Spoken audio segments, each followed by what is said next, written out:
outshine. No, all my residents is cloud nine.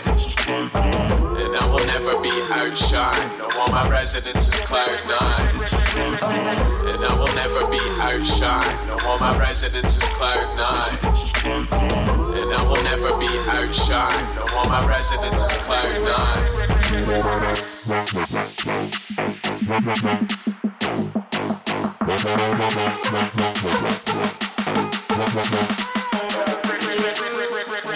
Big dog's back now, jeans still sagging. Bandana tie cause the team's still banging.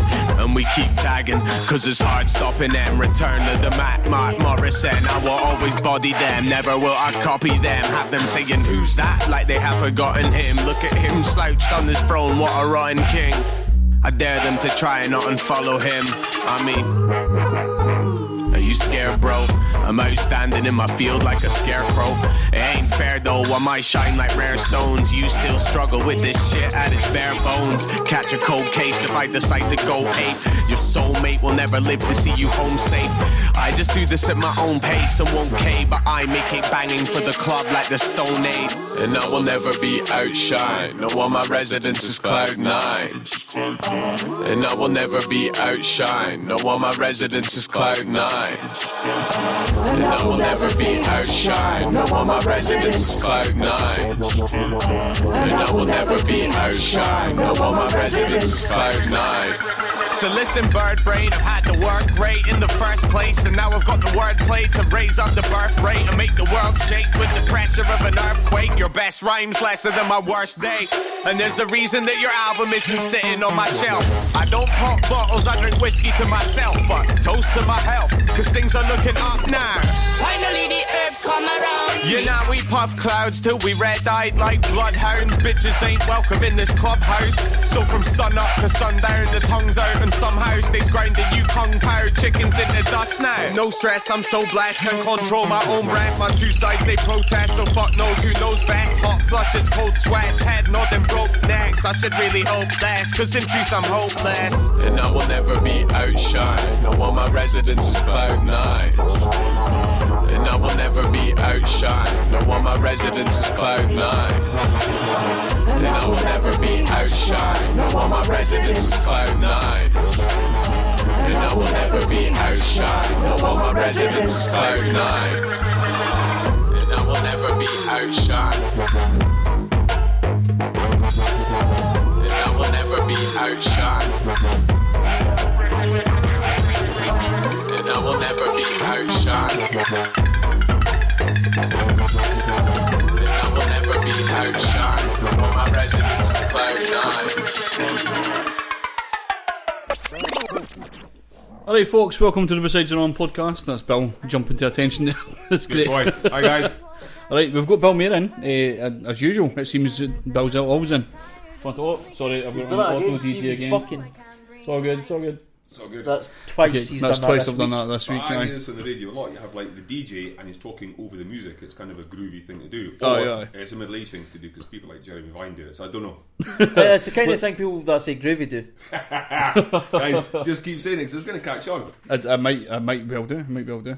So we've got Bill, and Bill was at a protest today down in the Fife Council. Five hours, building. yeah. You want to talk a wee bit about that, man? Yeah, I thought you guys would open up, but I'll open up. Yeah, so there was a People's Assembly protest this morning outside Fife House because today's the day that Fife Council decides the budget for this year. Mm-hmm. So People's Assembly, they're meeting all year and they said, right, we'll have a People's Assembly is not party political, so it's people from all different political parties and people that are not interested in any political party. Mm-hmm. So this is basically a bunch of activists and general kind of lefties. So my understanding was we were going to do the same this year as we did last year. Last year I went along outside Fife House, we stopped the traffic, caused a lot of obstruction, a bit of civil disobedience, police got involved, a little bit argy-bargy, it was great fun. This year it was a much tamer affair. We didn't stop the traffic and all this sort of stuff. And what really got me was we're handing out these leaflets to everybody going in, and the councillors and the chief executive and all these guys coming in their cars. And I spoke with one Labour councillor. Now, I really like this Labour councillor, and I've got a lot of time for her, and she's actually known as kind of the most left-wing of all the Labour councillors. out of respect for her, I'm not going to say a name unless I got too wound up, and then I will. So I says to her, I says, look, I says, are you going to go in there today and vote for a cuts budget? Are you going to vote for a budget that cuts in one area or another? I'm not asking about arguing if SNP budget bad, Labour budget good. Are you going to vote for a cuts budget as a socialist? And she says, oh yeah, well, I have to. So I was a bit stunned by this. This is a socialist. She says, oh, I have to. I said, why do you have to? She says, well, if I vote against my party, I'll get thrown out of the party. So, so what then? Well, you'll be voting according to your conscience, but you'll still be a councillor. You'll just be thrown out of the party that you're in. So what are you worried about? Ah, well, she says to me, and my heart sank at this. My heart really sank. Here's what I'm saying. She said, you see, whether or not I vote against the budget that's coming, it won't make any difference because I'll be the only one. So there's no point in voting against it because it's going to happen anyway. I says to her, I says to her, by this point I was so deflated, I couldn't even get annoyed. And I said to her, you know what? I says, I don't understand you. I just don't understand what you just said. And then we were standing side by side, so I didn't turn my back on her, but I just looked straight ahead, and out of the corner of my eye, I could see her just shuffling away. She just shuffled away. And I thought, what have we got? What have we got? So that was the story of this morning's. Well, there's more we might come back to later on. That was a one-way episode, one-way anecdote from this morning's protest. You said there was a few people that turned up just for mainly for photo opportunities. Aye. Well. This is really annoying. Do you know what? This happens a lot because I've heard you speaking about this before. Kay Morrison's good at that. She's very keen. She'll turn up for a 2-hour protest, stay there 5 minutes, get a picture taken by her own cronies, right, and then disappear. And it's frustrating for the people. Is that pretty prevalent in a lot of people? I've noticed Jenny Gilruth. She turns up to a few things, and she's always got a photo there. But I'm wondering how long she stays for a lot of these things. I've been told by a few folk in Solidarity that a lot of the SNP and Labour folk will turn up to they'll go to their desk and they'll do the things in leaving High Street and stuff. They'll turn up for 5 minutes, get their picture taken, then leave again, and then it'll be Labour members that are speaking to people, handing out leaflets and stuff. That's just. I mean, either don't turn up and leave it to your lackeys to do the campaigning, or turn up and actually put a shift in. But turning up for 5 minutes and pissing off again, I mean, that would annoy me. I wanted, if I'm going to do a stall, if I'm the candidate and I'm going to do a stall, they should be speaking to me as well. Right. Absolutely. They should absolutely be speaking to me. I should be there the whole time. That's right. As what I believe anyway. Maybe I'm wrong. Maybe I'm not a career politician yet. Listen, that's absolutely what I believe, and that's what I've been doing that. But then I've been doing that for years. But then I've only been wanting to be. I've only been in party politics for a short time. But for a long time before that, I was involved in campaigns. Well, if you're involved in campaigns, you're not an MP or an MSP or a council. You don't want to be. Well, you're just going to man the barricades or staff the barricades or person the barricades yourself with all your comrades. You're not going to turn up like a diva, for 5 minutes and demand pink M&Ms or whatever it is, and then piss off again. It's really annoying. I keep hearing stories for people that they'll sit and say things like, there's no point in turning up to these protests, nothing happens a lot of the time. And I'm like, well, mainly because you're not turning up, and a lot of people that aren't turning up. I used to believe that's why a lot of these protests look tiny in comparison to compared to what people should be able to do. I used to nobody really gives a shit. I used to think protest didn't work. They're just going to ignore you and then do what they want anyway. Which I guess has sort of been proved today.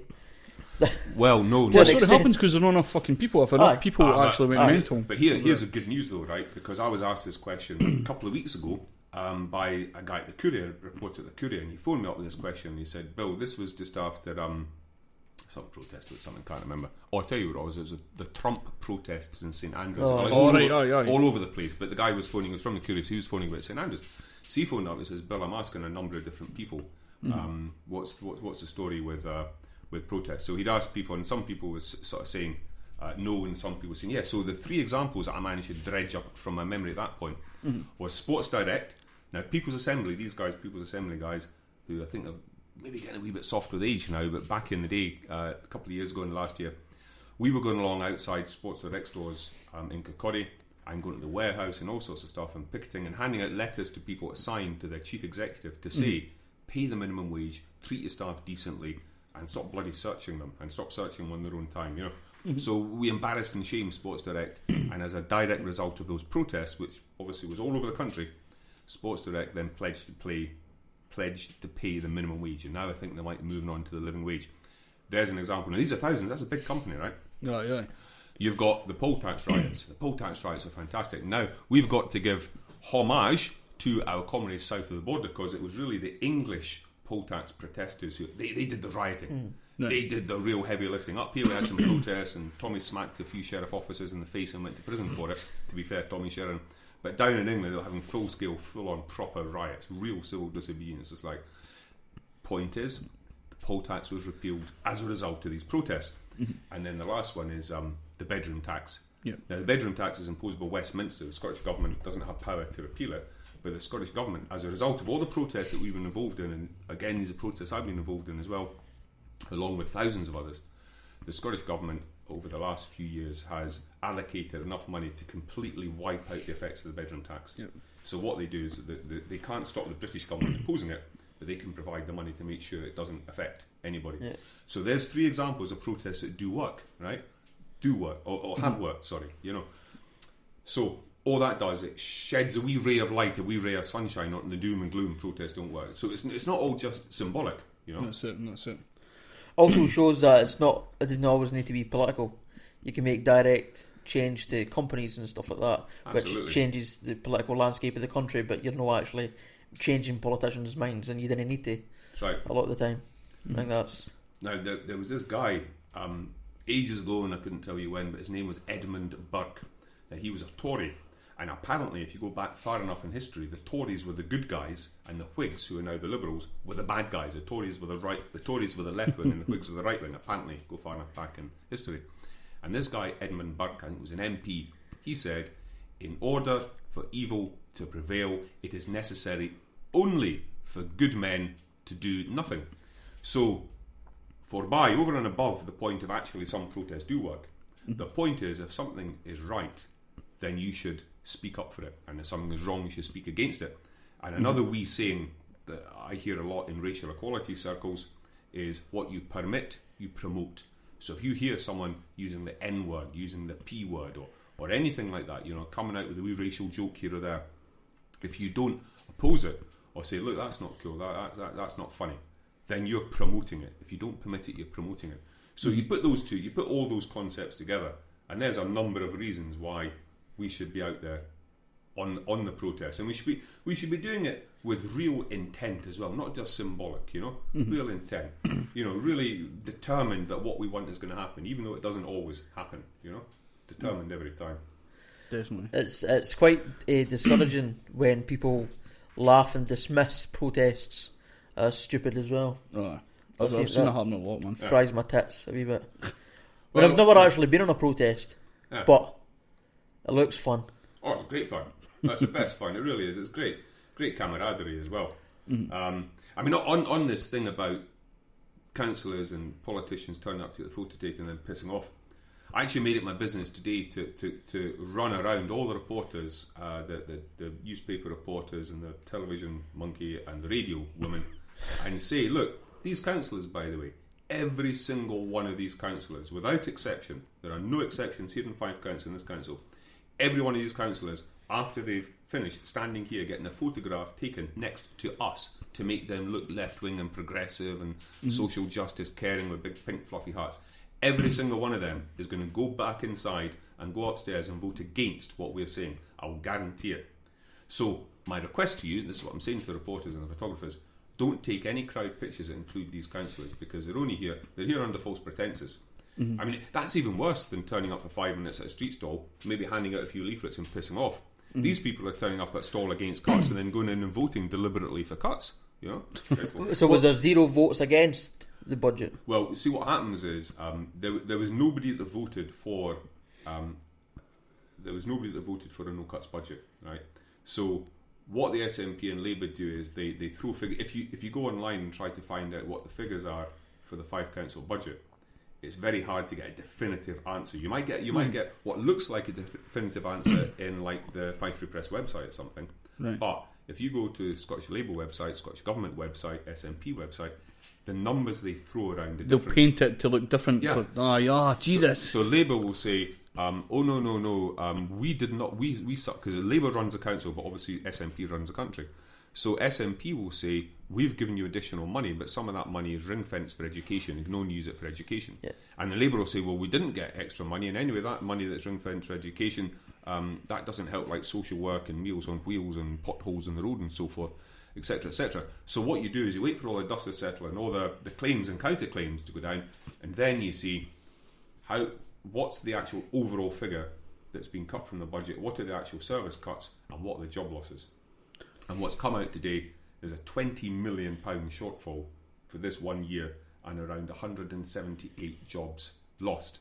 So Tam Kirby, when he was giving his speech, People's Assembly guy, he was saying the Scottish Government are saying that there's £400 million extra floating around for Scottish councils. Now, there's 32 councils in Scotland, so that's at least £10 million extra for 5 councils.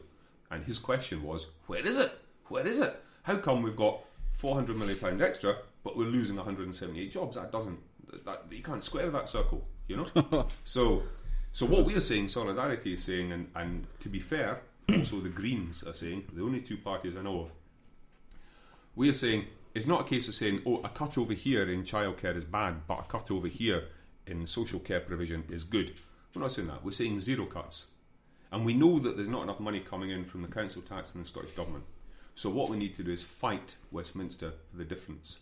Fight Westminster.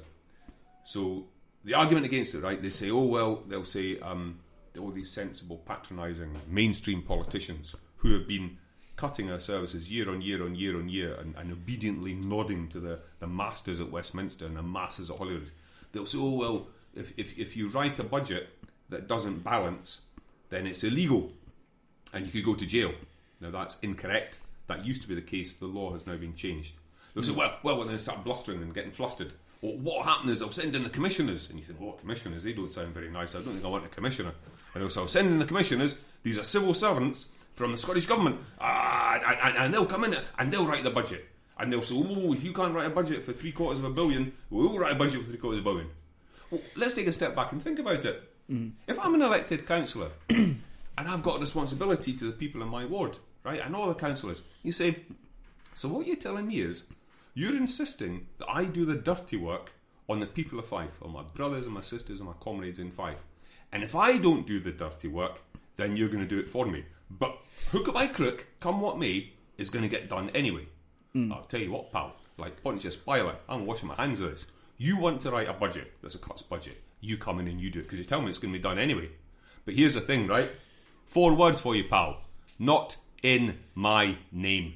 Because otherwise, what's the point of me being here? Westminster tells Holyrood, cut a lot of money from the council budgets, my good lad. Holyrood says to the councils in Scotland, yes, now you've got to cut some money from your budgets. And the councillors in Fife and Angus and Edinburgh or whatever, they just do it. Well, what's the point? You might as well have a Bender from Futurama. You might as well have a robot just doing what you're told. So what's the point in having human beings? What's the point in having elected human beings? On top of that, if the SNP were to send people in to force a budget, they would lose a lot of support very, very quickly. Absolutely. Well, hopefully they would if people actually knew about it. But I didn't think they would. I didn't think they'd be stupid enough to do that. No. Well, and the thing is, there's many a slip twixt cup and lip. That might be Burns. I might have quoted Burns there. Because the thing is, you can send your monkeys, you can send your lackeys, you can send your thugs and your bailiffs and your sheriff officers and your bully boys and your commissioners. But how about we mobilise the People's Assembly and the tenants, the residents' associations and all the community groups? And how about we form a human ring around Fife House or a human barrier at the door, and we make sure that the television cameras are there. And then the bully boys turn up from the Scottish Government, and you've got women in wheelchairs, you've got men in walking sticks, you've got young, you've got old, you've got men, you've got women, you've got children, you've got grandparents, and they're all refusing to let these people into Fife House, and the television cameras there. Then maybe the bottle fails, and the phone back to headquarters to get the instructions from Nicola Sturgeon. And Nicola says, oh well, maybe we need to rethink this. You see? But you see, that's never been tried. It's never been tried. There's a lack of backbone.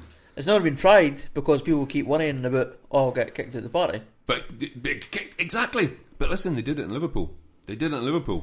Many years ago, back in the 80s, they did it in Liverpool, and they achieved amazing things in Liverpool when they simply had control of their own budget. They took control. They defied the government and took control. So it has been done. Again, our comrades down in England, we need to take note of them and learn from them.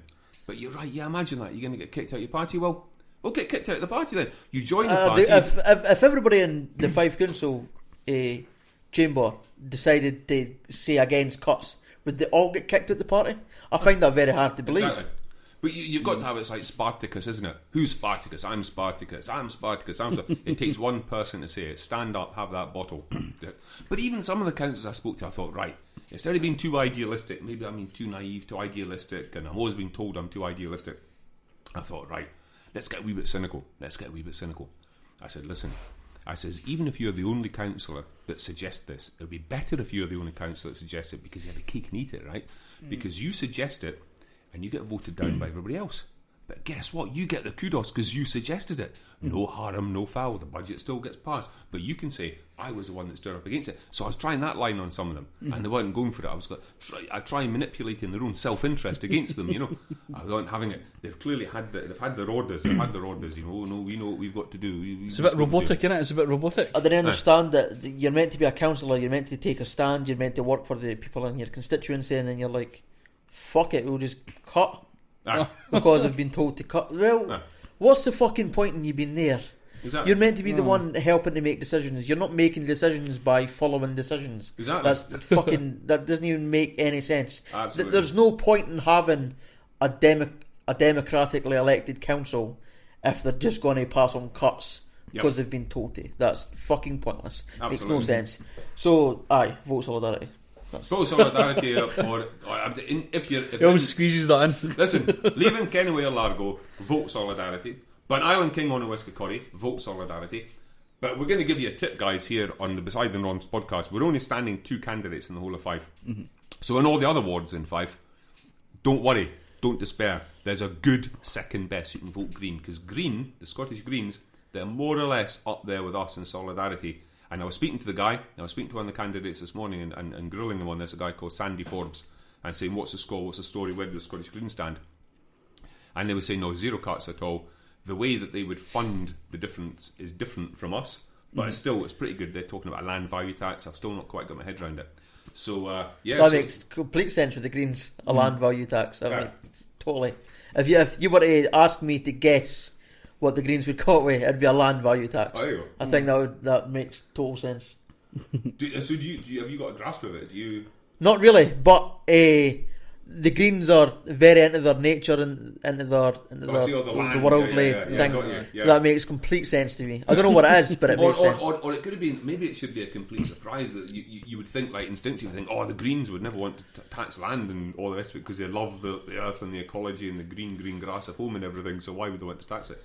Possibly you could look at it the other way. Maybe. Don't know. But anyway, seeing I did actually try to study it and get my head around it before the Scottish parliamentary elections last year, just so I knew what these guys were talking about.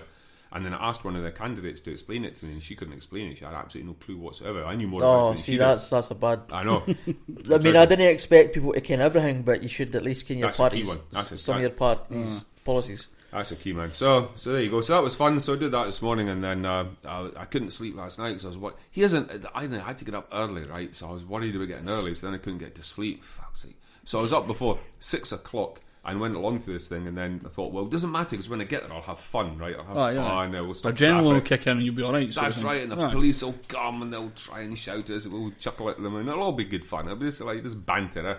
And then that didn't even happen, and so I was so deflated. So I didn't even go inside. The picture showed that you looked deflated. You were like, this is boring as fuck. This is shit. That's right. I think I had my eyes closed at one time. I was asleep on my feet. But what are you going to do? So, yeah. It's still happening next year, I imagine. Well, did you go into the? No, I didn't. Last year I did. I went in, and what happens is Tam gets his 5 minutes to speak to all the councillors and everything, and then they just fucking ignore him and vote anyway. But they clap, and then they just ignore him. Why Tam? Is Tam the leader of the? Tam's like the spokesperson for People's Assembly. Oh, right. So in that, because People's Assembly is non-party political. So it's like guys people from all different political parties. Is it just Tam that gets a talk? Yeah, just Tam. Yeah, there's like one person. So this year, because I was so pissed off, and I thought that I was so pissed off there's no civil disobedience. I'm so pissed off with these fucking councillors coming down and get their photo taken. Although I think I might have subverted it by persuading the press not to include them in any pictures. And I'm looking online, and actually there's not a lot.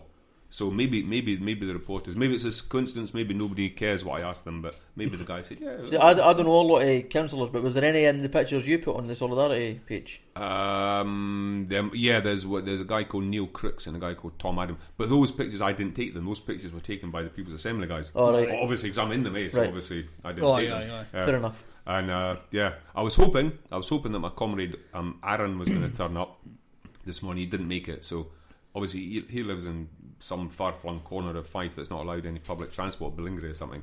So there's no way he's going to be able to get from Ballingry to Glenrothes at 7 o'clock unless he brought a sleeping bag. You need a fucking jetpack for that shit. Exactly. It's incredibly difficult to get So through. if Aaron had been able to make it, or if I could have been asked going to Ballingry to find him and get him, then he could have taken photos and we could have had, we could have controlled it, but we couldn't. No. Anyway, it's all Aaron's fault because he said that he was going to come on the bus, and then he never changed his mind and told me. So, Right. Aaron. You're talking about Aaron before then? I don't hear. Aaron, same guy. Right, that's cool. Yeah. That's cool. So he's a monkey. But what can you do? He's a comedy, so I don't know. Maybe we could expel him from the party. I'll think about it. I'd vote for that. Like, that's good. I'd definitely. I support can't that. say anything about him. He's fairly nice, I think. Nah, he's nice. He's a nice guy. He's just shit socialist. Yeah, he just didn't turn There up. you go. But anyway, I already gave his excuses before we started sabotaging him. So that's everything that happened. You want to talk about what you've been up to then, past couple of days? Yeah, well, I suppose we could. Like, is it interesting? Well, I don't know. I had my bladder fiddled with. Yeah. I suppose Pretty much. Now I'm pissing blood for the next couple of days, so that's really? that's amazing amount of peeing fun. blood. But you'd be worried if you weren't. I'd be worried if I wasn't. Aye. If I wasn't, there's someone. Because where's the blood going? Yeah. It's went seriously wrong. So pissing blood for the next. So that's basically it then. That's pretty much it. Aye. We could talk about the thing we're going to board Bill with today. Oh, hip hop music. Aye. Well, we're You can watch it with hip hop. No. very little. This is like when you ask like a whiskey aficionado. And you say, what's your favourite whiskey? It was something like Glenfiddich, and he just snorts in your face. So if you says to me, hip hop, I say like Eminem, and I know even before I say it, that's the equivalent to saying Glenfiddich to a whiskey expert. Well, see, we are different in that sense. We like Eminem. Eminem's pretty good, so we'll get Glenfiddich's a shit. I reckon what Glenfiddich is. Glenfiddich, aye. I had Glenfiddich at New Year, and it was pretty much. I'm not a whiskey man at all, not a proper Scotsman. Sure. I'm not a real man. No, not at all. In any sense. And I had to be nip with everybody else, and I nearly died, I think. Oh, really? That's absolutely terrible stuff. Just kills me. That's one of the smoothest, kind of blandest ones. And you get like really, really strong whiskies. Well, see, the guy had the bottom I can't Glenfiddich. handle. The guy had. like Well, I've had you're mental. Oh, that's what I enjoy. Well, the guy had Glenfiddich, and he also had like an air. I think it was like a 40 or 50 quid bottle. Oh, yeah, boy. It's something else. I can't remember what that was, but that was. It felt smoother, but it was still rubbish. It was still whiskey. I had at the same Ciroc time. once. Ciroc, It was a Babs, wasn't it? So What was 30 odd quid vodka. It's what rappers drink. Ciroc. Yeah, I think I might have seen it. I might have seen Shit, it on the shelf it's somewhere. fucking garbage. It's just expensive, kind of like lightly flavoured vodka, basically. Right. Like you can make your own I flavoured couldn't vodka even taste anyway. any flavour, and it was just pain. Yeah, Just right in my throat. I fucking hate that I burn. I don't know how people could just take shots. Like people that take shots of Zambuca. That is insane. What the fuck are you doing? Have you tried Sambuca though? Because there's so much sugar in it. No. I know. Well, It's quite a sweet It's drink. disgusting. Yeah. Well, Sambuca is like Sambuca. You start off with some kind of spirit, like the same rough strength as like vodka or Glenfiddich you're talking about. Mm-hmm. But then they dilute it with so much sugar and stuff. By the time you go and drink it, that's because it's basically a hardened drinker would dismiss it as a girly drink, Sambuca. Oh, yeah. So if you don't like the burn, then you probably will be able to take shots of Sambuca, no problem. But Oh really? here's I thought Sambuca would burn the shit out of you. and even less so, right? Because bizarrely, people set it on fire. Now, Oh yeah, I was Right. wondering about that. right. So what part of the Sambuca is burning when you set it on fire? You know, this is a quiz. Send your Aye. answers on an email, right? Is there not just like the top layer of alcohol they're burning off? Because they're obviously you're not burning the sort of stuff that's on the inside, so it's just like the top layer that's burning off. Well, I don't know. My opinion, and I'm not an actual alcohol scientist, but my theory, you're burning all the alcohol until it gets so diluted with water, because obviously it's a mixture of alcohol and water and sugar and like some flavouring, some aniseed, licorice, sorry. Then you're basically, because you set fire to it, and then the surface of the little shot glass gets hot, and that's what keeps it burning. Like if you set fire to Christmas pudding, if you ever set fire to Christmas So pudding, that is continuously burning alcohol. yes, it's burning alcohol. And then you've got to think, well, what am I left with afterwards? Well, what you're left with afterwards is the water, the sugar, and the aniseed. So Well, you're basically burning off the alcohol, which is like it needs a really, really high heat to burn off alcohol. So you're only getting like a tiny like. But once percent. you achieve it, once you achieve the ignition, right, you've got that flame, whatever that temperature is, you've obviously achieved it there and then in that glass, right? I think alcohol is pretty volatile. I don't think you need a high temperature. No, I don't think so. I was told that you could, when people make maybe I'm bullshitting, maybe I'm. No, this might be mistaken. I just made something up. You don't necessarily be bullshitting to There's no purpose lie. It's just I'm wrong. And also the thing is, right, if you try to burn wine, right, that's not going to burn because it's diluted. So wine is like maybe 15%. I see. Alcohol, That's right? where I was going to go with a wine gravy, like.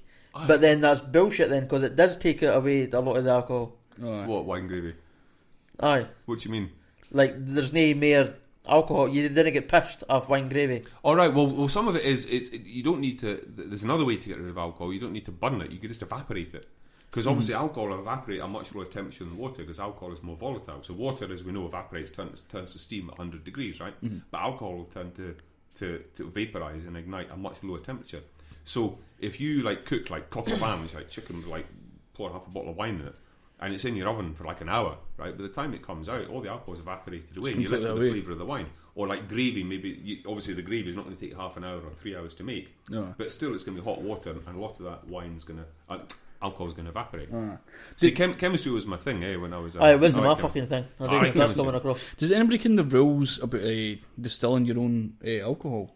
I've heard loads of different things that it's supposed to be illegal in most places. I think it's a certain percentage is illegal. Aye, good. I think because absinthe was banned for a while, was it not? So I was thinking absinthe.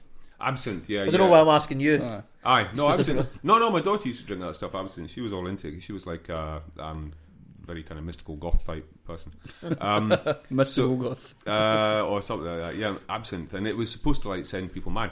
What I think, right, is the difference between brewing and distilling. So you brew beer and you make wine, but you don't distill it. And then, if you want to make a spirit, brandy, you'd make wine first, and then you distill it. Distill it after that. Distill the alcohol out of it. So you're distilling the alcohol out. So you boil the alcohol off, and you're left with like a shed load of liquid, which is essentially water. Chuck that away, and a small amount of the spirit.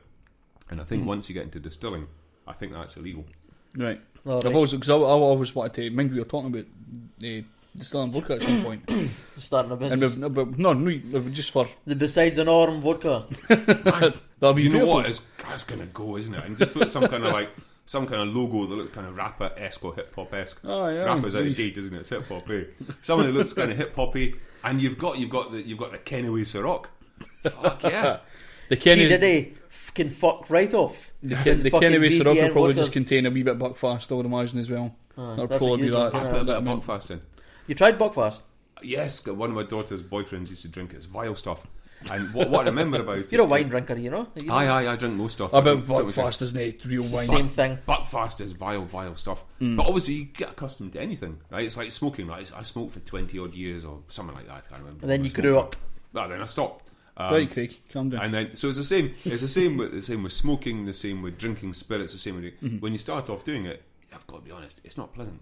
But for whatever reason, drives you to do it. You become accustomed to it, and then that thing that you used to not like, that's what you look forward to. It's like when I was smoking and I wanted to go out smoking the first time. So I smoked ordinary cigarettes because I was getting them at Moss Modern, getting them really cheap on Moss Modern. And once I was getting off the rigs, I could buy them at Moss Modern, no problem. Then my job came to an end at Moss Modern. I was like, what am I going to do? I need to go out smoking. So I started smoking roll-ups. Right. So if you start smoking roll-ups compared to cigarette, you're like, oh yeah, that's vile. It's rough, aye. But what happens is, here's a warning: if you're smoking for a couple of weeks, then you can't go back. And roll-ups is all you want. And now you're like smoking even more because I don't know. It's like the viler it is, the more you overcome it, the more difficult it is to. My uncle smokes things called Berlini Thinnies. It's like a really. It's basically really right, thick- aye. like a jail saver roll up. Basically, it's like Aye. Part of it's a shit smoke you get out of it. I was going to say accustomed to it I'd now. do the exact same thing that Bill was talking about there. But when the minute I go into making roll ups and stuff like that, I smoke. I feel like I'm doing a lot better with them. But then when you go back to normal fags, which was the norm, like when you first started, it was just fucking, you can't do it. It seems like a thicker smoke that you're getting in the back of your throat. It's weird. It's weird. I'm glad I didn't. It's very smoke. That uninteresting to sounds- you, I'd imagine. I wouldn't recommend starting because then you'd have to stop again. Totally. I tried smoking once when I was 12. I was at the youth club when my brother was the youth worker there. There you go. He was a youth worker there, and he came out and asked me for a lighter. So that was. So you quite a bit older than Craig then? 6 years. 6 all right, years. all right. Quite I'm a bit 18, different. I suppose. You got youth work. yeah. Aye. He was a volunteer. He was never a youth worker. I was really getting paid. Were you? I was a youth worker as well. I thought you were a volunteer. I was. Oh, no, a volunteer when you're 16. Oh yeah, I volunteered for when I was 16 to I think it was 17. I started getting paid when I was there. All right, fair enough. It So was you long were, after so that. you were a paid. I was lucky because I started volunteering, and I think it was only maybe. In fact, I'm sure it was about 6 months later that I actually started getting paid work, because I just happened to join up at the time when they were shifting people about. So I was totally lucky. Oh, but you were doing more than the 3 nights a week up at the youth club. I was working in Buckhaven and Methil and all Right. that stuff as well. Right. Working in loads of different places. But we were starting to talk about hip hop there. Aye, Sorry. aye. Our pal Liam that took Craig back home for the hospital today was we're listening to like 50 Cent stuff on that on the way home.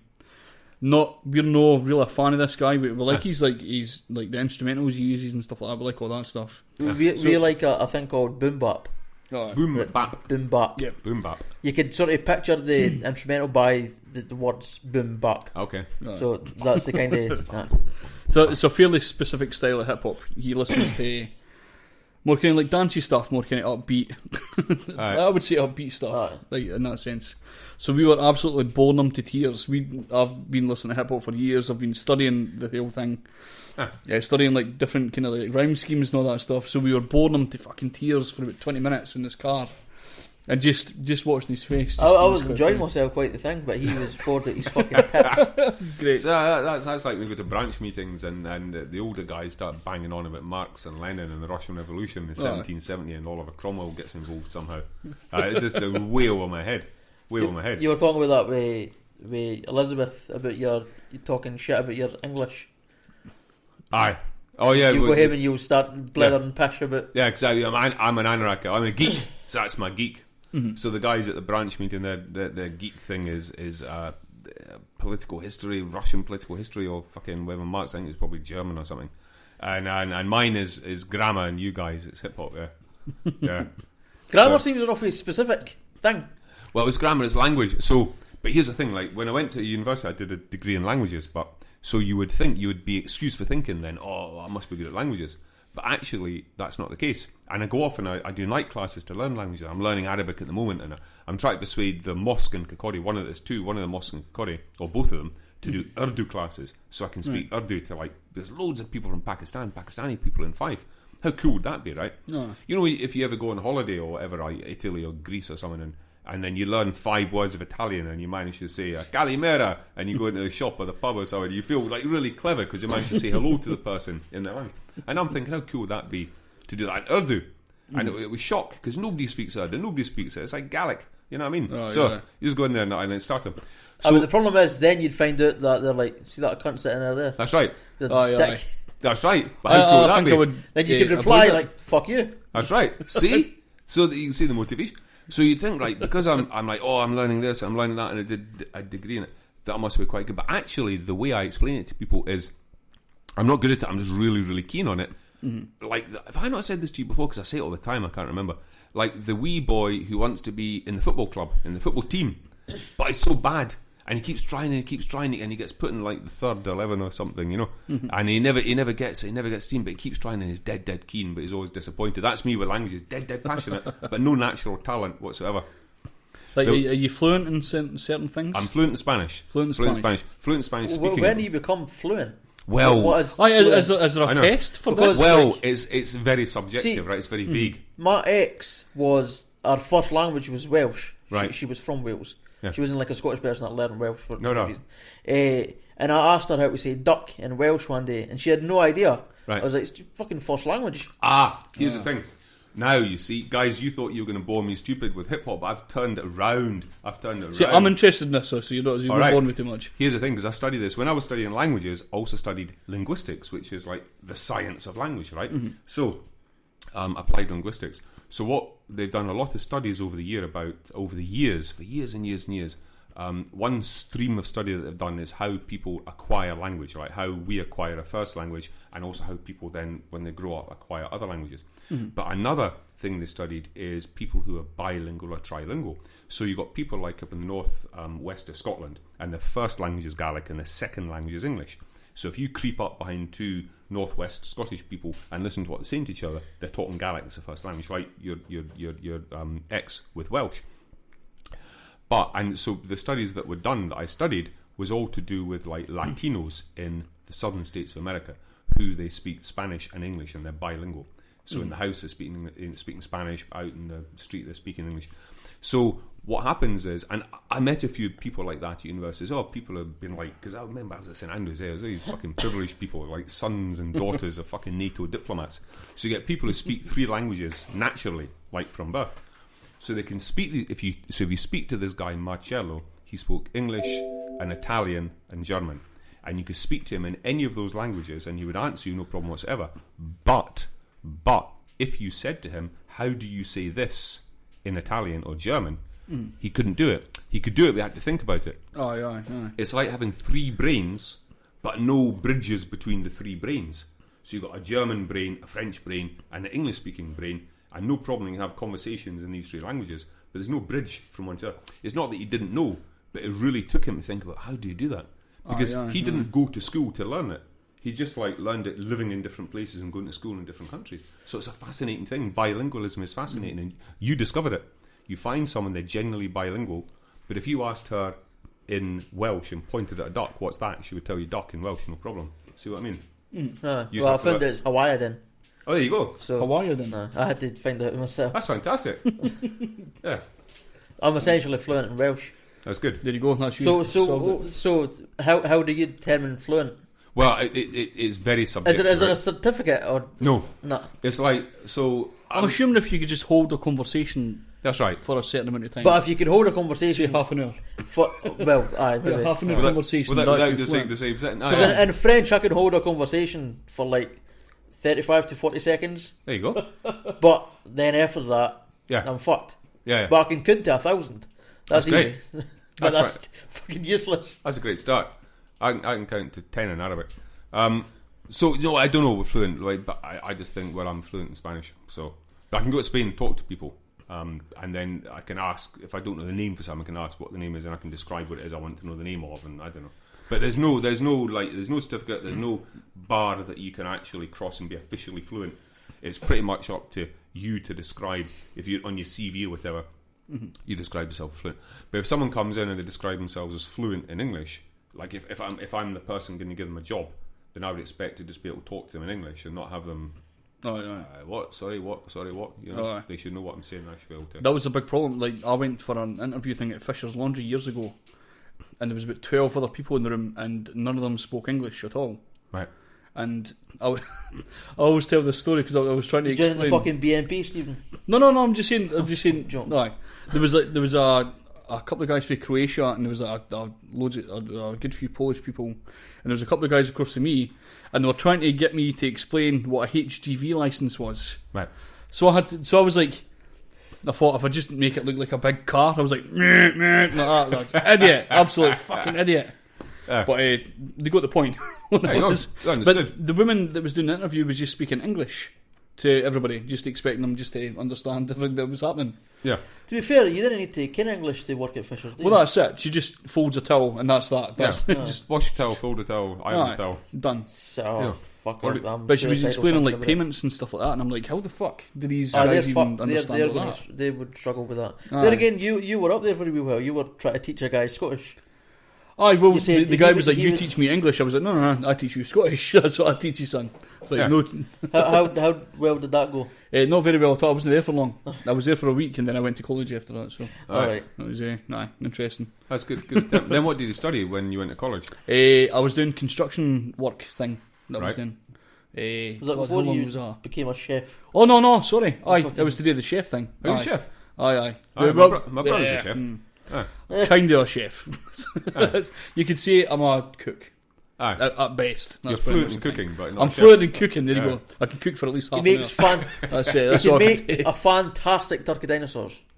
Oh yeah, He's really Cool. good at turkey Oh, dinosaurs. really? Flambe Have you got like a dinosaurs, mouldy nicely. thing in dinosaur Like shape? perfect. Amazing. It's like, Right. it's, So it's like cookie beautiful. cutter there. Brings a tear to your eye when you see that. Brilliant. Golden. They've been golden jetters as well. So Fantastic. we were talking earlier about awkward situations that we get into yourself into. Yeah. And with you being an English geek, Yeah. we thought it'd be funny to ask like a couple of your awkward moments. So I'll give you an example of Yeah, start what me off. I'm talking about. I was waiting to get on a bus from Leaving to Kennedy, and this bus bit there was two queues. For some reason, people didn't like standing in the same queue. I reckon why they're annoying. Aye. And the bus driver was changing, so I had plenty of time to think about what I was going to say. I knew there was going to be an awkward moment where me and this old guy were going to get on at the same time. Yeah. So I'd planned in my head my script of, we're all getting there at the same time. That's funny, because that's Got you. how we do. Aye. Make light of the Aye. situation. Aye. Yeah. And the time came around. Again, mind I had a script in my head Yeah. of what I was going to say. And I got to I was like, on the bus, we got on the bus. Oh, just Fuck the died. whole sentence Fucked the up. whole sentence up. Yeah. Absolutely cunted it all. Yeah. And the guy was just like, I'll just go on the bus. Aye. That You was ever life. had any moments like that when you've got something in your mind to say? Yeah, very It's probably. like the perfect moment, it's all ready to go, That's and right. you just kind of mumble the whole fucking sentence up. Absolutely. As it comes it's, out. it's got to be the classic, isn't it? When I was between marriages and you're going to speak to a woman and you've got the perfect line to say, and then it just comes out like a fucking pile of garbage, like jumbled up like spaghetti. But I can't think of anything specific. But yeah, I know what you mean. Yeah. It's a fun thing to talk about. Aye. I was at the studio the other day, and there was I can't remember exactly what we said, but he said something about the weather, and he went to wait at the toilet, and he came back, and he said something again, and I was like, sort of rehearsed what I was going to say just beforehand, and I went to say it, and I mumbled the entire sentence, Yeah. and just kind of jumbled some letters and stuff like that, and I ended up combining words into each other and stuff. I was like, Jesus fucking Christ. Have you ever been like super tired and you're texting somebody, and then you realise like you fell asleep, and you look back at the text and you're like, that's not even English.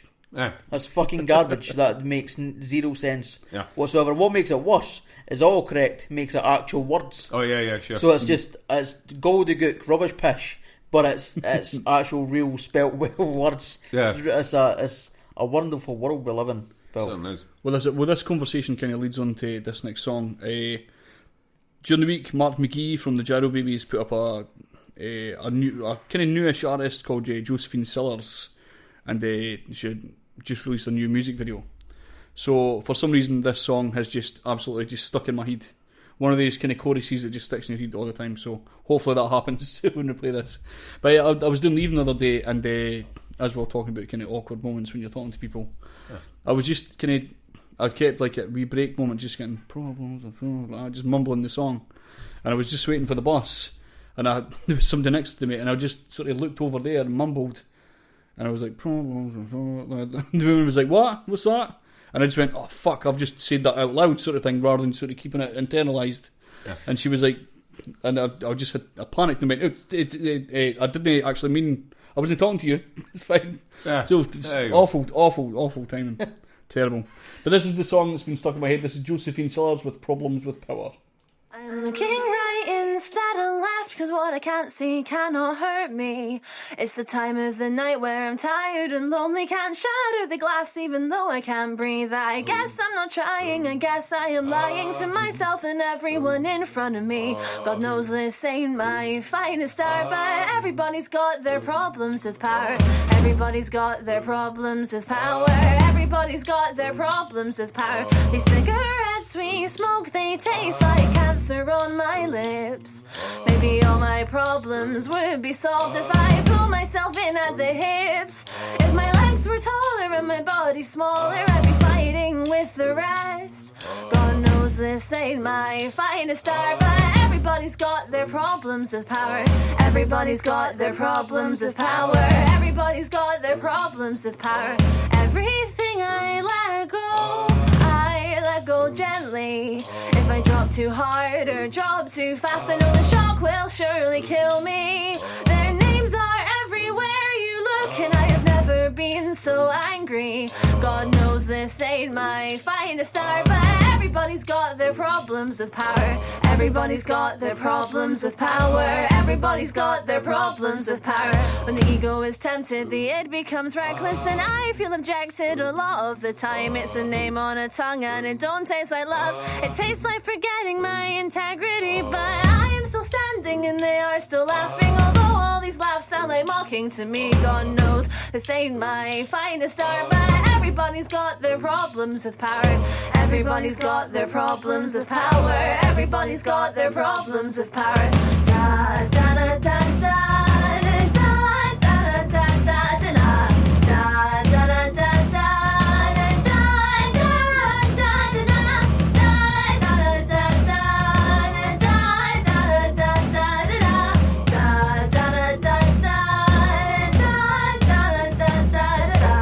Everybody's got their problems with power.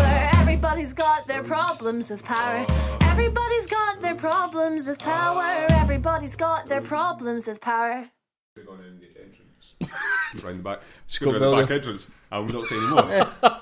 Right at the end, a woman singing. Unfortunate there. That was Josephine Sillars with Problems with Power. The first tune we played as we came on, which I forgot to mention, is Silvertongue with a track called Kung Pao.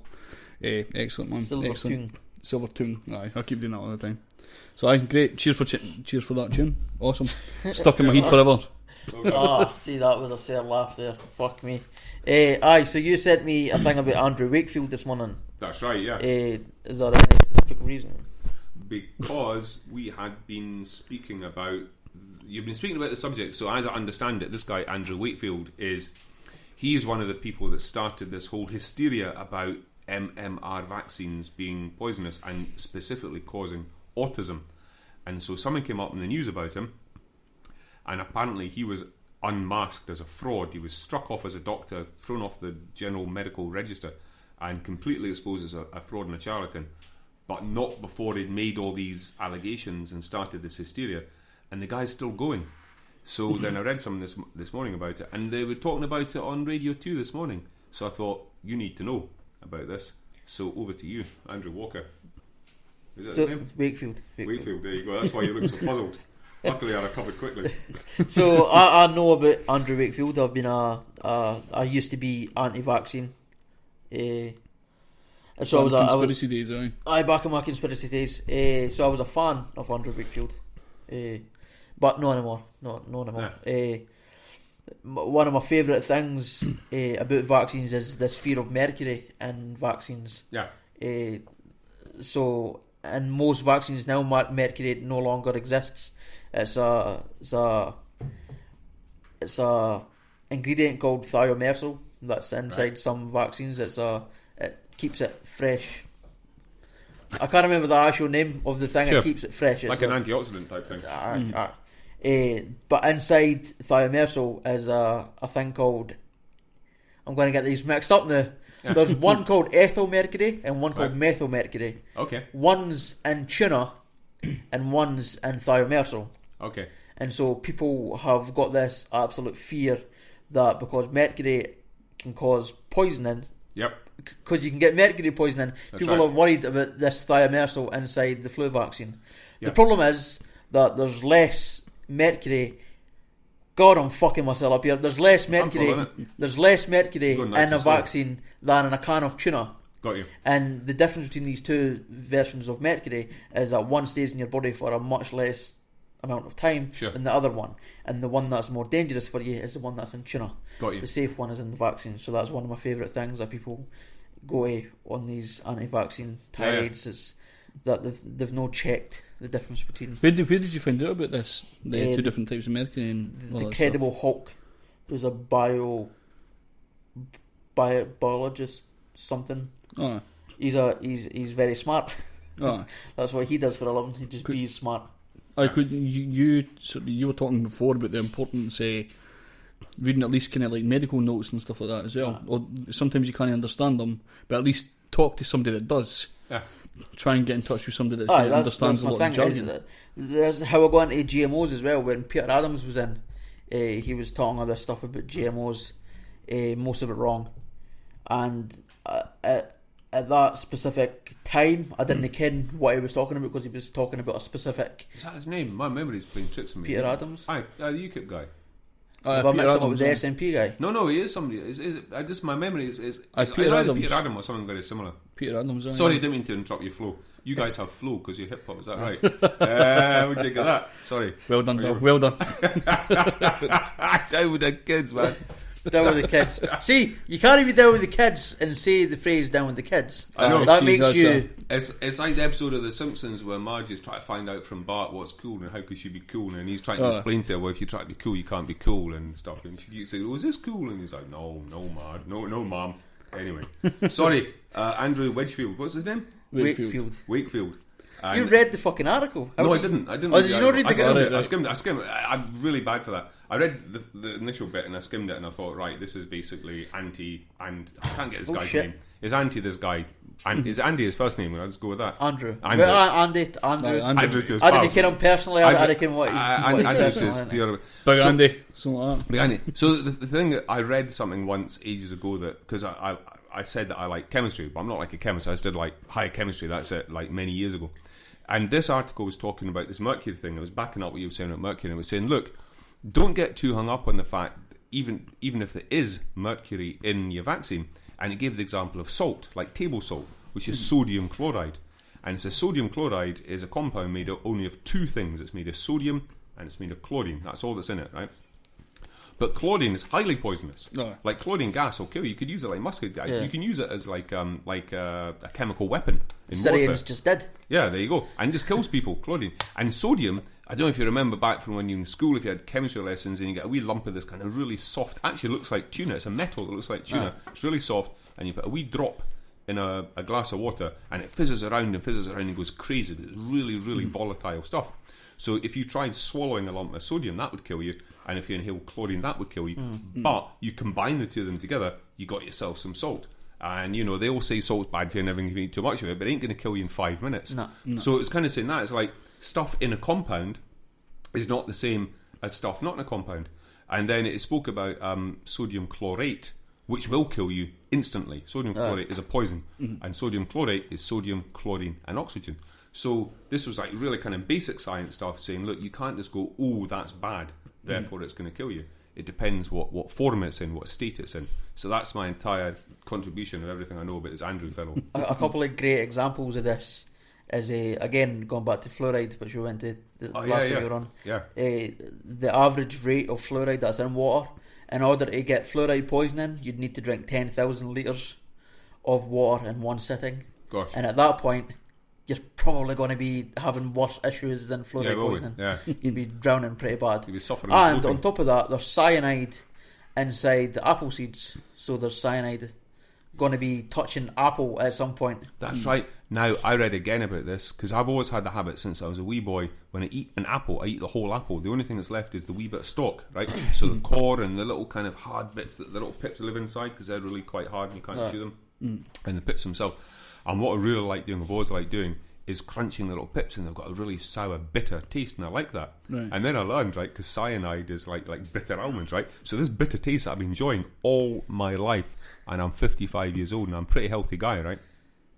This taste that I've been enjoying all my life is actually cyanide. But then there's a big long story, right? When you read, if you research into it, the cyanide is in the form of amygdalin or something like that. Amygdalin, that might be an area of the brain, but it's a word very similar to amygdalin.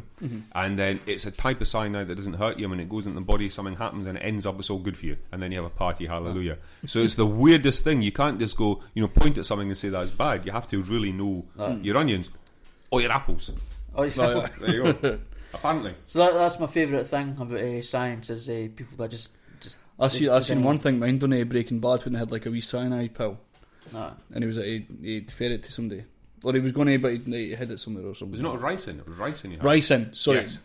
I thought this was a different episode that I'd never seen. Aye, sorry, I oh god, what am I talking about then? There was something to do with cyanide, but there was, a guy was talking about it had like a really small amount. It was that hitman Richard Kuklinski, the Iceman he was called. Aye. There's this, I'll talk to you about it later, but there's a he said that it had like a real kind of tiny amount, and somebody was analysing it, sort of talking about it later on, saying if he had that sort of small amount and blew it, and it got all over the guy's face and stuff like that, that would have killed him. But actually consuming that tiny wee amount wouldn't have killed him. Which I didn't understand, because seemingly once your it... bloodstream quicker. Aye. Yeah. It was a weird thing. It's like smoking dope or swallowing dope or Aye. smoking coke or smoking coke. There's just the amount, the quicker you can get it in, the more concentrated the dose is. Because there's a guy who put like a wee tiny block of cyanide and like a sort of diluted amount of water, I think it was something about that size, and drank it like on YouTube, and there's people going, "Oh fuck!" Like, see, this is what debunks homeopathy. What annoys me about the fact. How much do you know about homeopathy? I know enough about homeopathy to know it's complete and utter pish, and it's absolutely no logical sense whatsoever. This is what annoys me about the fact that it's still funded by the NHS. I know that's crazy. That pisses me off. Like herbal medicine, right? Herbal medicine, no problem, because you can't say that natural plants don't have an effect. And the examples I always give is cocaine and marijuana and psilocybin you get from magic mushrooms. And these are all just from natural plants. In fact, the psilocybin, just pick it up off the Gold Coast and eat it. You don't even have to process it. So I know for a fact that there are some plants that have pretty magical effects on the human body and mind. We know that, right? Or all these opiates and painkillers and stuff, right? Herbal medicine, okay, you've got to be careful. You can't diss that out of hand. But homeopathy, what the fuck? And it's like one atom in a fucking swimming pool of water. And what they say is, it's they say, yes. But it's the same principle as having an inoculation of a small amount of germs that then your body gets used to killing them, and then you can survive a whole epidemic of disease. They try and use the vaccine logic, which is... Yeah. And then when you say, well, there's only one atom in a swimming pool, they say, but the water is banged. They bang the water, and when they bang the water bottle, that has a magical effect. It's like fucking Disney. It's like Disney. Like, you could probably persuade me because you've done lots of research and all sorts of stuff. But there's nobody that could come in to this podcast ever convince me of homeopathy, because it's just fucking nonsense. Have you ever seen David Mitchell and Robert Webb's? I'll have to show you. If you've not seen it, I think I might have seen something about it. It's ringing a vague bell. I know the guy. It's homeopathy A&D. It's absolutely amazing. I'll show you it once we finish the podcast. It's amazing. It's amazing. The guy's put it down. He's like, we should give him a small... Oh, that's funny. I'll let you see it then. It's great. So this homeopathy thing, I think, is it Prince Charles that's keen on it? Is that why? Is that what it is? Is that what it's all about? I'm not sure. I've got no idea. I just know it's being used in fucking NHS funded hospitals. I really found that out when Ron and that was coming up. I don't know. I knew before. You knew before? Right, that was just me then. Well, what about acupuncture? Because I've got a wee story about acupuncture. Aye. You ken about this as well, so you. Well, I didn't really ken anything about it either. I know it's you ken the answer though. It's bullshit. I know it's bullshit, but I don't know why. You don't know why? Nah. I mean, it's just stabbing somebody in the back. You don't know why sticking loads of needles in you isn't going to help. I was because it's like chiropractic. This is thing, I believe I kind of have a wee bit thing for that, but well, chiropractic in the UK is fine a lot of the time. A lot of the time, chiropractic is just sort of making you feel like relaxed. It's cracking you. It's making you feel. Yeah. I don't know much about what it's actually doing, but in America, the initial chiropractic belief was that there was certain parts in the body that had like a spiritual healing. Oh, okay. That's where it started. Well, that's kind of getting into acupuncture area. Aye. Mm-hmm. And so you do something about your aura, does backflips or something, and then you feel like you're fucking Oprah Winfrey and cleanse your aura. Aye. Well, pish. Well, my story about acupuncture, I've never had acupuncture, but when I worked with Fife Council, and I was getting lots of back trouble because I was sitting at a desk all day, sitting at a desk, and it's not good for me. My back doesn't like that. So they sent me off to occupational therapy, and so this woman, occupational therapist, a proper occupational therapist woman, she would do like massages and manipulation and kind of a bit of stuff that was maybe a bit like chiropractic and a bit of stuff that was just basically massaging, and it was great. We never went to see her, but the problem never went away. So 5 counts would only fund, like I think it was like 4 visits I would get, and then that's it. Right. It was either if you're not healed after 4 visits, well, basically, you know, You're you're incurable. So fuck off. Which is what she told me, you know. So much more politely. But she said to me, I can recommend to you acupuncture, because this isn't working. This is alleviating, but it's not curing your problem. She says acupuncture. And of course I was very sceptical. I'm like, acupuncture, well, that's just a pile of pish. Why would I go and do acupuncture? And she says, oh no, acupuncture is very good. Yeah. I said, see, the thing is, I've got no belief in it. I have no faith in it, because I think of it like faith healing. Yeah, I would have to believe it works, and then maybe it'd work. Yeah. Right. But what she said to me was, I thought it was really interesting. She said, no, you don't have to believe in acupuncture for it to work. She says, people use it, right? Get this, on their pets. She says, and their pets have no way of knowing. You can't, like, brainwash a pet, right? No. You can't brainwash a cat and so this is going to make your bad tail go away, right? I mean, it either works or it doesn't. And what she said to me, right, is that, people take their pets to, like, the pet acupuncturist, and they acupuncture the pets, and the pets get better. And the point of that story that she told me, right, was that the pets have not been brainwashed or bamboozled or deluded, therefore acupuncture must work. And I thought that was very interesting. But I didn't actually ever then go to any acupuncturist or pet acupuncturist to get sorted. Well, see, the thing is, she might have. That's amazing. Jesus. See, the thing, like pet psychologist and shit like that as well. You seen that? Pet psychology? Hilarious. Fuck off. Ridiculous. Well, what's his name? Noel Edmonds. He was doing that. Noel Edmonds. We phoned him. We phoned him tried to get on a podcast. We phoned him right at the beginning really? of the podcast. I tried to get him to, but we never got a phone call about it. What, Seemingly, yeah. it's a free Yet, service. We've yet to get a phone call, so Aye. fucking fake. It's a free service. You call that number up. I don't know if he's doing it anymore, because he got like a lot of press attention. Because it's fucking mental. Because it's just stupid.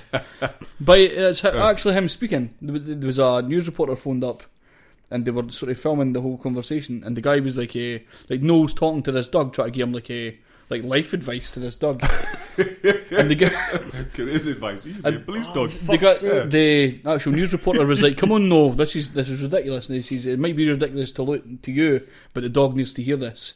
And then he continued on. The dog needs to hear this. That's fantastic. It's ridiculous, man. That's right. Absolutely, and he does it for free. So then you think, right, if you want to be cynical, you got to think, what's the scam? Where does it? So basically, maybe just self-promotion. It's just self. Or he might be losing he might be losing his mind. He might be losing his mind. Well, how long has he been on telly? And how long did he work with Mr. Blobby? Aye. Oh, that would drive you off. That would drive you off your nut. But The how Google long? eyes and shit. Not only how long was he on the telly, but how long has he been off the telly? Right. So then maybe he got addicted to it, man. He needs that. You know, he needs that. Is it not still immediate Deal or attention. No Deal? It was. Yeah, I've never seen Deal or No Deal, but I know It's there's shit, then boxes didn't bother there. with it. Open the box, Like don't open the fish. box or something. Shit. Capitalism at work, man. Evil. It's fucking terrible. I'm going to joke about David Coburn being a bit like Mr. Blobby. I wasn't fat shaming or anything, No. because I can't. Alright. But I was just the sort of He is bullshit that he is a like, fucking idiot. And also, did you ken that his assistant is on the sex offenders register? Oh, I've recently heard about that, actually. Aye. was that Paul Nuttall's assistant? Was that not Paul Nuttall's assistant? He was also a UKIPper. Or maybe it's just It a was common an thing. MEP's. Is Paul Nuttall an MEP? I don't know. There was a picture of David Coburn, so I assumed it was just David Coburn. So here's the thing, right? Now, because this is really emotive, this is knee-jerk stuff, right? And we had a thing I'm on the Dysart Community Council, where I live, the Community Council, and we had to discuss the sex offender who was living in the town, the village, and people were starting to spray paint stuff about him all over the place. So this came up as an issue, right? So that's on one side, which we'll maybe get onto if we can't think of anything to talk about. But we quite like these topics, actually. We had a similar topic like this. So, but then, right, if so, what I'm thinking is are there jobs that are appropriate and suitable for someone to do if they're on the sex offenders register? Like, you know, because you think sex offender, fuck, guy's a beast. Then you think, right, well, so we can't do that job. So obviously you can't do anything with children or whatever kind of person he was sex offending, right? Mm-hmm. But turn it around and flip it the other way. Well, you don't want this guy doing that job. What jobs do you think it would be good for this guy to do? And is it necessarily bad for this guy to be an MEP's assistant? Well, based on the sex offender thing he done, no, it's not. He didn't rape anybody. He didn't abuse any kids or anything. It was just really fucking annoying to some women. He was stalking them, basically. He was phoning them up all the time, harassing them. He was being a dickhead. So maybe he should lose his job. Aye, because just for being a dick. Just for being irritating, really. Aye. Yeah. But So wasn't any kind of like paedophilia thing? No, he's not a paedophile or anything like that. But that will be put in the media. Because they always do that. like They always do Aye. that. Like sex pest. That's what they mean when they say sex pest. What you're talking about. Well, that's the problem with the sex offenders register that I've got anyway, is that you can get put on it for things like pissing in public. Aye. It was you that told me that, because I was just writing it down to say it. I think you told me it. Was it? Or we spoke about it on this podcast. We've got a mutual friend who has another friend who is on the sex offenders register for that reason. That is definitely true. I've definitely seen that. Yeah. Either I There's looked it up actually after you told me it. There's a 14-year-old girl or 15-year-old girl who's on the sex offender register for having nude pictures of herself. Oh. And there was a dad put on this thing because he found pictures of his daughter, and he went to a teacher or something to sort it because it was something to do with the school or something. Right. And because he had pictures of his daughter on his phone, he was charged. Which is fucking ridiculous. Yeah. It doesn't even make sense. The guy was trying to help his daughter, and he's now charged with. I don't know if he's actually on a register or whatever, but that's where I've got a problem with the register. Maybe not in concept. Maybe it's good to have a register of people who are dangerous, but some fucking common sense. Yeah. Before we get into that, what was the joke though? Because there was a joke about Coburn being Mr. Blobby, and then he said his assistant was a sex offender. But then we never got to the jokes. It was just a bit. I'm just being like a rubbish cunt. Oh, and was that nothing to do with the sex offence thing? No. I thought you were like building. I thought you were building the joke. You know? There's literally nothing there. I just just popped into my head. By the way, right. So here's the thing then. That someone dies at community council. It was a wee village, bit smaller than Kennoway, and there was a guy who was on the sex offenders register, and then he got sent to Dysart to live. I don't suppose he was from there. It doesn't matter. So people were writing his name and saying so and so. We'll call him. I was going to call him the Andrew Walker guy. But can't use his name. That's not his name. We can't use his name. He's called Mr. X. Mr. X is a beast and all this sort of stuff. And Mr. X is going to die and all that sort of stuff. Right, and all that sort of stuff. Graffiti on the village. So then the guys at the community council were saying, right, what will we do about this? And they're saying that the guys at the community council was saying, Dysart's like Kennoway. A lot of people have like lived there maybe a couple of generations and they all know each other. But I've only moved there 12 years ago. So people were complaining to members of the community council about this sex offender living in the area, and they wanted him fucking out and all this sort of stuff. And I was sort of saying, right, look, I've had a daughter and I've been the father of a little girl and everything. So listen, the knee-jerk reaction of this, I can understand that, no problem, right? But you know, we've got to think like you've got to stem any kind of vigilante action, because fuck's sake, remember that story, true story about the nutters in Brighton who started throwing bricks at this guy's office because they had a plaque outside and it said paediatrician, and they just gone off on a hair trigger. Paedophile, paediatrician. Is that real? Many years ago, yeah, it was reported in the mainstream press. It was in Brighton. It was just people just like, because listen, kiddie fiddling, sex with children, raping children. You just like, you know, those are buttons just to press. With any parent, and just pretty much with them, but also with also just it's just a highly emotive subject. Let's that's it. So I'm thinking, fuck, we don't want that in Dysart, you know. But also what I was saying to them, right, was like, this guy, I looked it up because you can look it up online. I just had his name because I could read it off the graffiti. I looked it up and I found there was a public record that he was convicted and Dunfermline Sheriff Court, and he had, I think it was something to do with pornography in his computer. I can't remember if it must have been children or very hardcore pornography. So he hadn't done anything, but he'd been convicted of looking at stuff which was obviously illegal, must have been illegal, so I'm assuming children. So I'm like, right, well look, the police know where he is, right?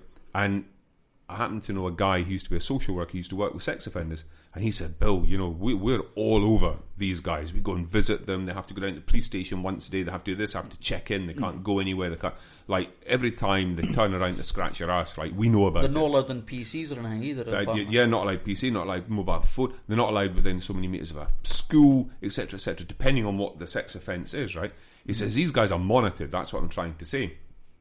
So then I thought, well, if we drive this guy, not we, because I wouldn't get involved in that, but if the people of Dysart drive this guy out of the village, and essentially he goes into the wind, he goes dark, as they say in Homeland, right? He goes dark, you don't know where he is. Yeah. Now you've got a sex offender, you don't know where he is, and he turns up in some village, somebody rents a nice wee flat, and essentially you've displaced that problem. So you think it's a problem that you've got a known sex offender living next to you, But my point was, and I'm trying to say to these guys without kind of detracting from their fear, you think that's a problem. That's not a problem. The problem is if you don't know if you've got a sex offender. But then you have to get back to the thing, is it wise to go around fucking telling everybody about the sex offender? Because then people start fucking throwing bricks. In America, there's places where you can actually go and check how many sex offenders you've got. I don't know if it tells you like their address or anything. That would be insane. One thing I'm interested to find out, how did they react when you were saying this? How did the people react? It was okay. This was just, I was hoping for a public meeting. I wanted to get a public meeting and get people in. So this was just the other community council members. And what I was trying to get them to do was bring in a guy from either the police or Fife Council Community Safety. So bring in a professional from social work or community safety or the police who's actually actively works in that area, not some random village bobby with a fucking leaving mouth huckled fucking tweet account, but an actual somebody who works in that, and then they will be able to say, this is all the monitoring measures we do, and just start fucking calming the whole situation down, just take the fire out of it. Because they listen to me, I'm just some random, right? I'm saying, oh well, I happen to know this, but why would they believe me? It's like, you need a proper expert. And I was thinking, if we could get in here someone who works in one of those areas, that would, and then hopefully from this community council, that message will then go out to just fucking calm the waters, that's the whole point of having like a justice system, right? It's like, if I get in my head that my next door neighbour has done something bad and therefore I'm going to fucking punish him for it, then as fucking as die hard with a vengeance as it might fucking seem at the time, you think this is the right thing to do. It fucking isn't. No. That's the whole point of like, look, you think your neighbour's doing something bad, then that's what the police and the fucking courts are for, right? If he's doing something that's not like fucking dodging his TV licence, I mean something fucking bad, right? If he's doing something bad, he's hurting people, he's fucking robbing people, he's fucking knocking over old women or something like that, that's where the police get involved. Then he gets, but the police can't, this is the whole thing that we had about Sheku, right? Even the police can't deal out punishment. The police can only take the person to the courts, and then the courts fucking hear the pros and cons, and the guy gets a right to speak, and after all that fucking system is exhausted, then he gets convicted by the courts, and then he gets punished by the sheriff or the judge or whatever. See, here's a controversial opinion. I don't think punishment works. Right. The reform I think the prison should go through is to change it from being a punishment to being a safety mechanism, so that you keep people in prison if they're dangers to the community, and nothing else. Because the punishment that we keep hearing about is people are starting to say bring back hanging and stuff like that. Fuck. The highest homicide rates in the US are all states with death penalty. Right. So punishment doesn't work. Putting people in prison doesn't work.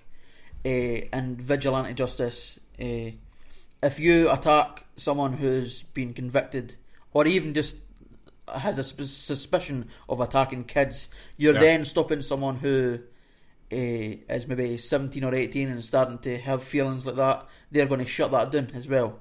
So they're going to hide that fact. They're not going to go and see a therapist. They're not going to go and speak to a doctor. They're not going to see a social worker.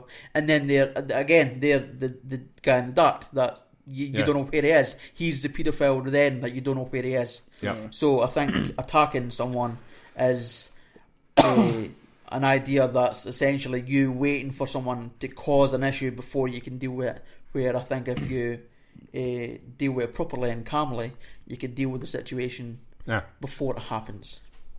Yeah, I've heard phone-ins on the radio years and years ago, phone-ins of people actually, this must have been an issue at some point nationally, and there were actual sex offenders who were phoning in, or people who had feelings about sex offence, and they would say things like, oh, I went to see my doctor, and I went to see social work, and I had these feelings which I knew were inappropriate, probably for children, I suppose, And basically there was no preventive action, there was nothing. No. They just basically said, look, you haven't done anything wrong, so we don't have a procedure for you.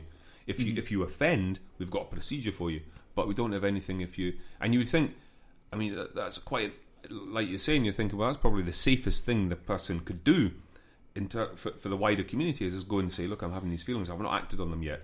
Oh, fucking brilliant! We should have a system to then act on that. Brilliant, but it is fucking bizarre. They have to wait until you've hurt a little boy or a little girl before we can fucking do anything. There's a group in America. They were on I think it was Channel 4. Done a documentary on them. It was a guy who was a paedophile, who admitted to being a paedophile. Oh, totally. And openly stated that he would never harm a kid. Never even blurred his face or anything as well. Well done to him. Totally just went along with it, and he started up a forum for paedophiles to sort of a support network so that they would help each other not date anything with kids, but just sort of try and get it out of their system in a safe way. You would kind of think that would need to be like monitored by some kind of authorities, because you see how easily that could start off as a good idea and it could fucking drift into the dark, man. You know what I mean? Like, you start enabling each other. You know. But the problem with this is the response on Facebook was they're all pedos, they should all be killed. Like, the guy's trying his best to help. Sure, he's got feelings that are wrong, but he's not acting on them. Help him not act on them. Like, do something to stop him hurting anybody as opposed to just wanting to hurt him. That's not helping. You're waiting for someone to be hurt before you're doing anything. Shit. Absolutely. Like chemical castration as well. Like, they can like give you injections and drugs and so forth that mean that you can't, if you're a man, you can't get an erection. And that's been proven to be just like a really blunt instrument, no pun intended, is basically because the fact that you can't get an erection and then physically penetrate your victim doesn't matter, because if your mind is that way and you're determined you want to penetrate someone, then you can use an object to penetrate. Was there no somebody that cut his penis off on that Louis Theroux documentary or something? Guy cut his penis off because he was so disgusted. There was a guy. There's a lot of paedophiles that do that. They sort of self-harm. And sort of torture themselves they feel it's punishment because they. Well, also a lot of especially young people will self-harm as if they themselves have been abused. And they'll self-harm, and it's kind of like, I've never fully understood it, but I looked into it one time. I had reason to look into it, and it's kind of like sometimes they're punishing themselves for the shame, but sometimes what they're doing is they try to take some control, no control in their life whatsoever. Like, they just feel life is fucking completely beyond them and they've got no fucking say. So all they can do is they can manage their own pain. They can decide when they cut themselves. Fuck. So people cutting themselves is a big, massive warning signal. But for a while, I think maybe still now, but for a while it was confused by the fact that it was almost like a fashion statement. It was like kind of emos and stuff. There's a lot of people doing it, especially like I don't know about your time at the high school and stuff, but there was a lot of people doing it when I was there. Like, there was a good few. There was a phase last year, maybe the year before. It was a horrible prank pulled on a website called 4chan. I don't know if you've heard of 4chan. No. It's cancer. It really is cancer. And what essentially happened is somebody put up a fake photoshopped image of somebody self-harming and said cut for Bieber. And it was because Justin Bieber was found smoking weed and they were going to cut themselves to help Justin Bieber through this. So a bunch of teenage girls cut themselves and took pictures of it to show Justin Bieber, and it turned out to be fake. It was some dickhead on 4chan messing with teenage girls who are some of the most fucking vulnerable people on the planet, and they're fucking horrible. I hate that 4chan for that stuff. Sometimes they do funny things. There's things like that that fucking ruin it for everybody. Jesus. Awful. 4chan, keep an eye on that. Keep an eye for it, rather. Have we got anything else you want to bring up? No, really. No. You got anything you want to? No, we're good. Far than where? Cool. How are we doing? Okay, right. Okay, that's us. Right. Okay, we're going to finish off with the Shambolics, good five band, with a track called Love Collides. Thanks everybody for tuning in. Much appreciated. Bye. Cheers, back.